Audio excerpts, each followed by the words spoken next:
ոչ թե Նիկոլ Փաշինյանը հաճախ հանդիպում է Թրամփին, այլ գտնվում է այն միջոցառումներում ու վայրերում, որտեղ լինում է Թրամփը կամ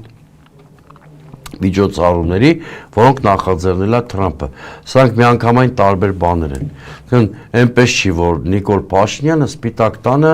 օրը մեջ արժանանում է պաշտոնական կամ պետական Փոխարենը հրամցվում է հասարակությանը։ Դե գիտեք, ոտքի վրա երկու բառ փոխանակում էր, մի հատ հաղորդագրություն է գնում ռոպագանդայով պաշտոնական, որ մտքերի փոխանակություն տեղի ունեցավ։ Այնտեղ պարզ երևում է, որ ինչ-որ շատ ինչ-որ մի հատ հարց է տալին, այլ պատասխանում է, դա մտքերի փոխանակություն կներեք, բայց նույնիսկ տևողություն է, էլի մի րոպեին չհասնող ինչ-որ բանը զրույց է, որտեղ ողջունից ինչ-որ բան հարցնել, կաշպատանցխան լսելուց բացի ուրիշ բան հնարավոր էլ չի հասցնել, սա մեկ։ Մյուսը, բայց Թրամփը, ինչպես դուք արդեն գիտեք, բացարձակապես դեմ չի, որ մեծ թվով մարդիկ իր PR գործիքը դառնան։ Այո։ Ու բազմաթիվ մարդիկ կան, որ դարձել են, ուղղակի այդ բազմաթիվ մարդկանցից շատերը այդ գործիքը դառնալու դիմաց իր երկրի կամ իր համար ինչ-որ բան շահում է։ Հիմնականում իրենց երկրների համար ինչ-որ բան փոխում են։ Հիմա Նիկոլ Փաշինյանը Հայաստանը դարձրել է Թրամփի PR գործիք։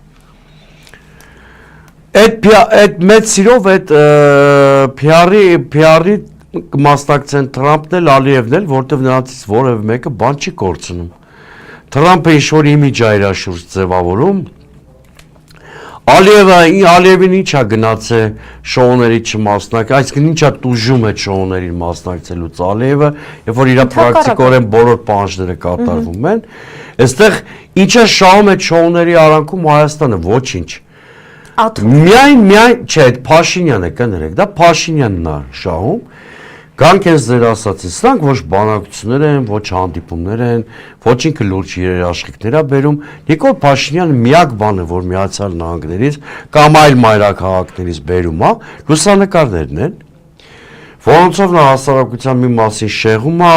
մի մասը, որ շատ ու շատ իր չի լուրերի հանդեպ, իսկապես կարող է տպավորություն ստանալ, որ օրը մեջ նա ծանրակշիռ խորքային հանդիպումներ ունենում Թրամփի հետ եւ այլն եւ այլն։ Այսինքն սա ամեն ինչ ծառայեցնում է նախընտրական արշավին։